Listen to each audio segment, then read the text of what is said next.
The gospel of Jesus Christ is the incredibly good news of how God and humanity can actually come together in a forever relationship. It's what every single person wants at the very core of their being. How to be able to activate this Godship that God placed deep in the soul of every person. But sometimes, in our eagerness to help people discover this, we end up misrepresenting God and making him sound more like a genie or like Santa Claus. We ask people for their wish list. Hey, do you want to have a better life? Do you want to have a happier life? Do you want to have an easier life? Do you want to have a better marriage, a better family? How about a better job and making more money? Well, then all you have to do is come to Jesus, pray this little prayer, and shazam, it'll all happen. And then when it doesn't, people get very disenfranchised, they get discouraged about God, and some even walk away from the faith. The gospel cannot start with a wish list. God is not a genie, he's not Santa Claus. And if we distort who he is trying to make converts, people will never understand the cross. They'll never understand the problem of sin, and they'll never really understand God. The gospel has to start with who God is. So that's what we're going to do here in part one of understanding the gospel. The first thing most people think about God, and it's a wonderful thing, is that God is a God of love. And this is fantastic because it's true. It's exactly who he is. The Bible talks about his love from cover to cover. Love is how he relates to us. Love is how he interacts with us.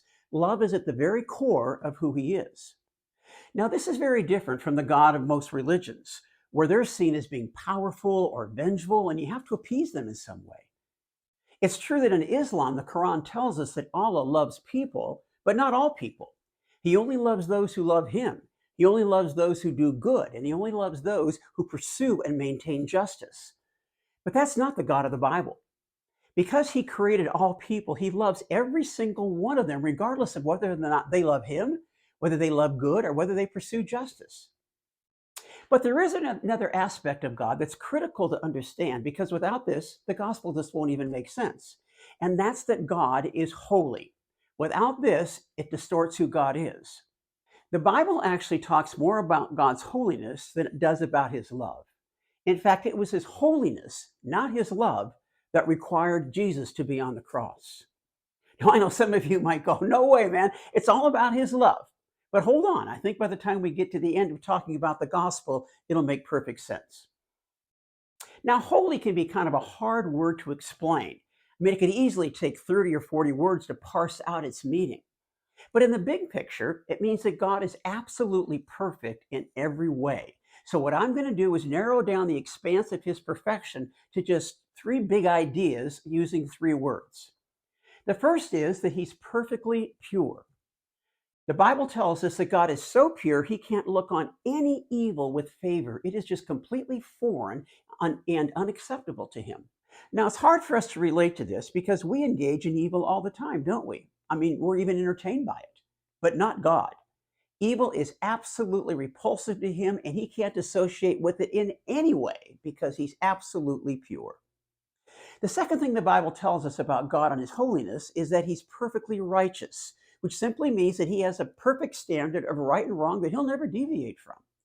And to help us understand this, we have the Ten Commandments. I mean, you probably remember some of them. Don't lie, don't steal, don't cheat, don't chase around other people's husbands or wives, don't kill. This is who God is, and it's how he thinks 24/7. He has a perfect standard of right and wrong that nobody voted on. It came right out of who he is because he's perfectly righteous. And the third thing is that God is perfectly just. He will punish any and all evil without favoritism or partiality. Now, this is a good thing because we like judges who met out punishment to those who do wrong without partiality, don't we? Those who will exonerate the innocent and protect those who do what's right. That's a good thing. So, being just is a wonderful quality, and that quality is at the very core of our understanding of God. So, this is who God is, a wonderful God of love who loves every single person on the planet. He's also a wonderful God of holiness who is perfectly pure, perfectly righteous, and perfectly just. This is the big picture of who God is, which is what makes the gospel make sense.